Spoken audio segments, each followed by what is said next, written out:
نحمدہ و نصلی علی رسولہ الکریم اما بعد عن ابی ہریرہ رضی اللہ تعالی عنہ قال قال رسول اللہ صلی اللہ علیہ وسلم لا تدخلون الجنة حتى تؤمنوا ولا تؤمنوا حتى تحابوا ولا الا ادلکم على شيء اذا فعلتموه تحاببتم افشوا السلام بینکم او کما قال علیہ الصلوۃ والسلام۔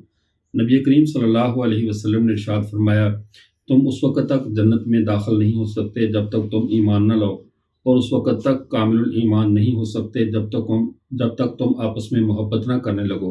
اور فرمایا اولا ادلکم، کیا میں تمہیں اس معاملے میں ایک طریقہ نہ بتاؤں کہ جس کے ذریعے جب تم کرنے لگو تو تم آپس میں محبت بھی کرنے لگو گے۔ افشوا السلام بینکم، آپس میں ایک دوسرے کو سلام کیا کرو۔ یعنی اسلامی معاشرے میں، مومنوں کے معاشرے میں آپس میں باہم ایک دوسرے کو سلام کرنا، یہ کتنی جامع اور پیاری دعا ہے کہ جب ایک مسلمان آپس میں ملیں السلام علیکم کہیں، اس کا مطلب یہ ہے کہ آپ پر سلامتی ہو۔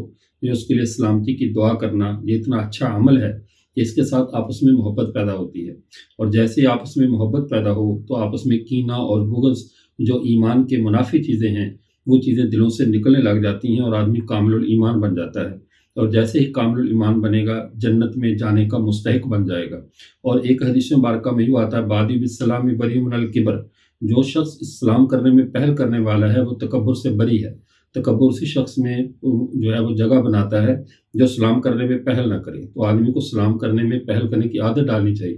ہمارے موجودہ جدید معاشرے نے جہاں پر ہمارے اندر بہت سی قباحتیں جاری کی ہیں، ان میں ہمارا جب ہم موبائل کے ذریعے کسی پہ رابطہ کرتے ہیں تو اے لکھ دیتے ہیں، یہ خلاف سنت ہے۔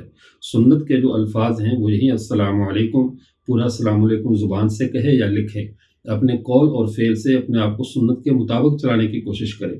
جب ملے تو ہیلو ہائے کی بجائے یا ہاتھ اٹھا کر جو ہے نا وہ گڈ مارننگ یا گڈ ایوننگ، گڈ آفٹرنون، ایسے غیر اسلامی الفاظ کی بجائے سیدھی بات ہے جو مسنون طریقہ ہے، جب بھی آپس میں ملو تو آپس میں سلام کریں۔ سلام کرنے کا اجر بھی بہت زیادہ ہے، باہم محبت بھی پیدا ہوتی ہے، اور اس محبت کے ساتھ ایمان مکمل ہوتا ہے، اور تکمیل ایمان انشاءاللہ قیامت کے دن ہمارے جنت میں داخلے کا ذریعہ بنے گا۔ لیکن اگر یہاں پر ہم سلام کرنے میں سستی کا مظاہرہ کر رہے ہیں تو یہ ہمارے آپس میں محبت کی کمی ہوگی۔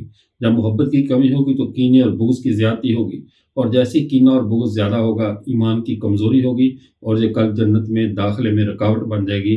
اللہ ہم سب کو کامل ایمان بنائے اور باہم محبت کرنے والا بنائے۔ وآخر دعوانا الحمدللہ رب العالمین۔